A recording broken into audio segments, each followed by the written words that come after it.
diving into a hot topic, the upcoming election, and how it could impact the real estate and mortgage industries. There's a lot of buzz around this, and we've got some insights to help you navigate the uncertainty. Joining me, as always, is our real estate and mortgage expert, QD, and our market analyst, MC. Thanks for being here, guys. Thank you, Michaela. So happy to be here. Absolutely. Let's dive into it right away, Michaela. All right, let's get started with some history.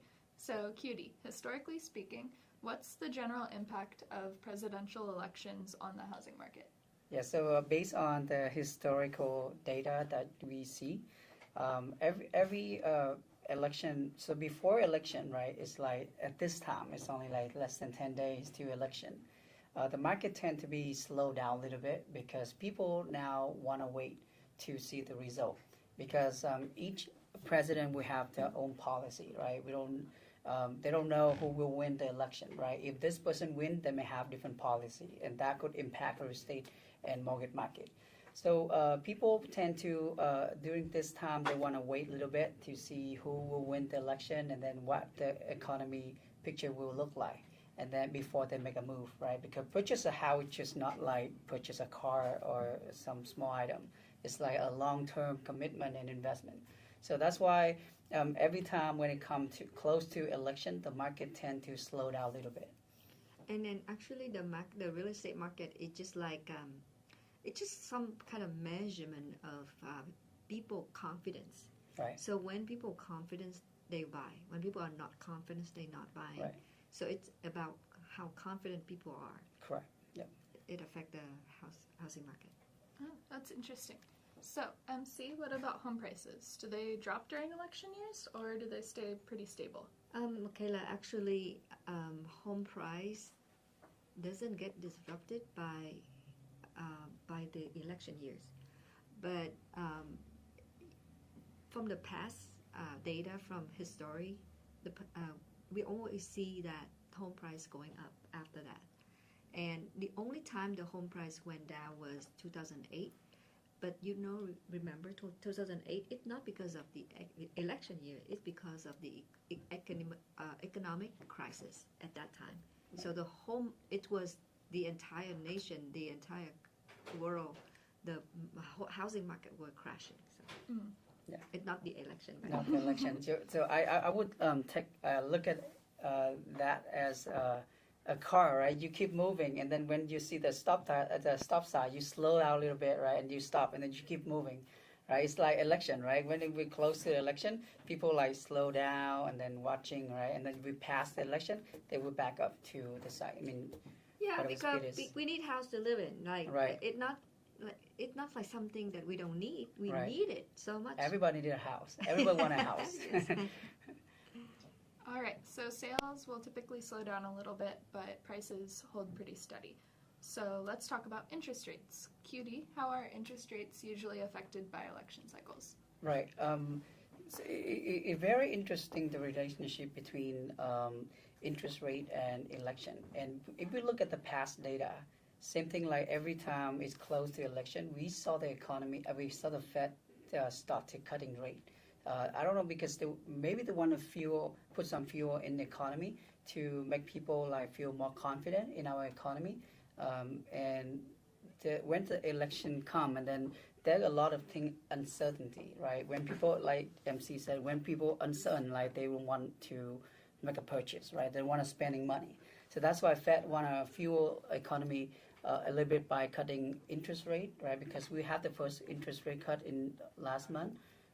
But now will be two announcements this incoming November and December. So we will see the interest rate could going down a little bit. Yeah. Okay, so that would be really good news for buyers. And MC, do you have any thoughts on how a lower interest rate could play out in this market? Of course, if rate do drop, of course we will see more buyers jumping into the market. What if rate doesn't drop after election? I think the home price going to be continue in its correction. Then also, when home price is lower, it also help the buyer to jump in the market as well. Right. So whoever on the fence waiting, they might think, okay, I can do it. I just jump in and buy it. Right. No, if nothing changed, right? Now you're backed up to the market, like still, right? Yes. Looking to purchase a house. Right. All right, and aside from the election, what other factors are influencing the market right now? QD, is there anything else that we should be paying attention to? Yes, there are many factors to impact the real estate market, like consumer confidence, right? Consumer confidence, like if consumer is confident to spending money, or they uncertain about the future and I don't want to spend. Let's say you are going to buy a car, and you don't know like what the economy will be, and then you may don't want to purchase a car, even if it's like 10,000 or 20,000. And when you purchase a car, there's a lot of business come with the car, right? You're gonna do car wash, you're gonna change the tire, you're gonna get the insurance, right? A lot of business that will be benefit if you make a purchase. But if you're not confident about the future and I don't want to buy a car, right? And then a lot of business will be impacted by your decision, right? Same thing with real estate. But a consumer confidence is something we have to watch. Because if consumer confidence is strong, and then we know the economy is strong, because people, we love to spend money. But we want to know, like we spend money, we're going to get another, sort of income coming. Right? That's the consumer confidence. And employment rate, right? Same thing, you don't want to buy a car if you know you're going to get fired anytime, or you may get laid off, right? Same thing, employment rate. And last thing will be housing inventory. Even though we have a strong economy, but we don't have a lot of home for sale, that really drive the home price going up. Because why? There will be like multiple offer, right? Multiple offer lead to higher price. So that three key factor we have to watch out for, which could impact the housing market. Yeah, that makes a lot of sense. And MC, how do you think the election might influence these economic factors indirectly? I think whenever there's an election, it kind of, people will hold on a little bit, because they don't know who will become the presidents, right? Because each candidate have different policy, and each policy would affect the way the economy happening in the future. So people tend to hold off. They just hold it off. Doesn't mean they stop. Right. They hold up on selling or buying.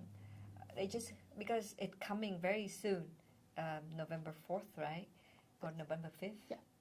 So then that's why we see that it slowed down since October until now, because people say, okay, only a few months, so they can wait. Right. Because they're not so sure who will become the president, because some people believe in a certain policy. Right. And if that person become a president, then they will have their mindset, their decision on how they invest in real estate.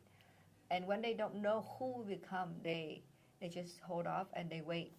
After the election over, they know exactly the direction of the economic is going to go this way or that way. Mm-hmm. Then they will become, their confidence will be stabilized again, and they're going to go back and buy or invest. That happens all the time. Anyway, it doesn't matter who become the president. People still need a house. Right? They cannot buy a house anyway. Of course, each of us have different belief in politics, in anything. We want a certain person to become the president, but it's not under our control. So let's wait and see. Yeah. Let it be. But I believe that either one win election, doesn't matter like who win. They still have the same goal, like make America will be a great country, right? We'll keep whatever we have and grow the country, right? Because we all like love our country, right? And then either one win, we will know like our future is still right, very granted. Yeah, but I think we all have different belief, and I think it's so funny when it comes to politics. We have different belief in religion, and nobody cares. Like you have your religion, I have my religion, and we talk about it like it's normal. But when it comes to politics, and when I talk about my belief and somebody talk about their beliefs, and then we become conflicts and then fighting, I think we should not do that. I mean, we should respect everybody's belief. Correct. We have different belief. We have different ideas. We have different thoughts. We should respect each other's belief instead of say, hey, your belief is wrong and bad and stupid. I don't think we should do that to each other. Instead, we should respect each other's belief. Right. That's it. That's what I'm thinking, and I hope that this year election is not like the 2020. It was really bad. So much conflict around the community and the families and friends, and that's bad. I hope this year is way better. People understand. They should, if they think they're different, they should talk about it. They should just don't talk about it. So keep the relationship. Because we can't control anything. We cannot control who become the president, but we can control how we react or respond to the other person. How we treat each other, right? We should respect. We should keep the relationship, like in the family, in like at work or at home, anywhere. I think the relationship is more important than who become the president, because we can't control it. And I think that's... And then, like I said, like either one win, they would do good for the country, right? Okay. All right, so let's get to some little bit more practical advice. Cutie, what advice would you give to buyers who are watching the election and wondering if they should buy now or wait? Yeah, so as we all know, the market will be slowed down a little bit, and some people see it as an opportunity to jump in to buy because they have less competition. Some people, they uncertain, they kind of worry, right? The thing is, if you want to, there will be a risk and reward, right? If you're willing to, I don't think it's the risk, right? Just the timing. And if you want to buy like without a lot of competition and then comes in and negotiate with the price with the seller, now is the time, right?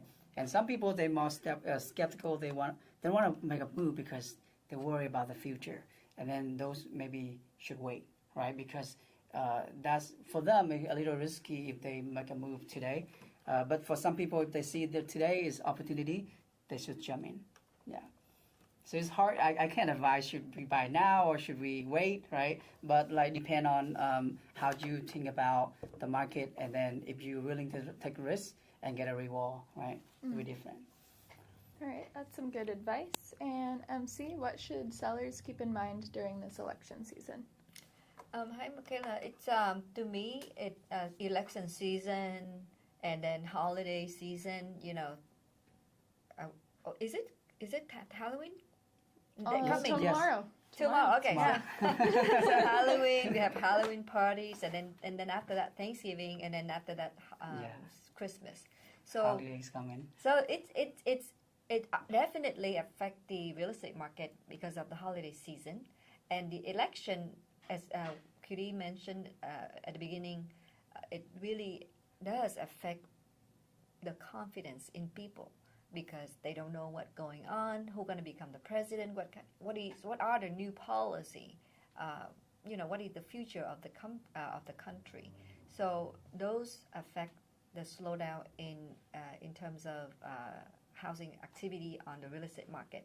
So I think sellers should be prepared for a slowdown in buyer activities.